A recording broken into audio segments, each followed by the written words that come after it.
Ankle replacement is where we replace the ankle joint with metal and polyethylene, which is basically like a plastic spacer that acts as the joint space.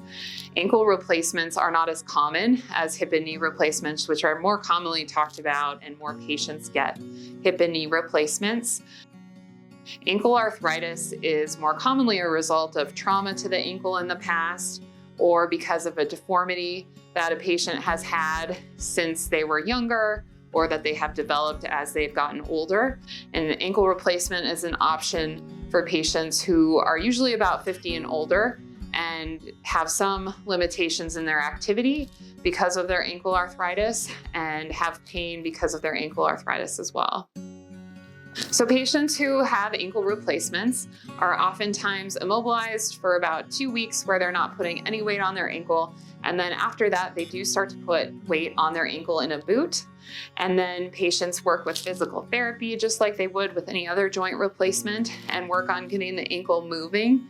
The biggest predictor of range of motion after surgery is range of motion before surgery.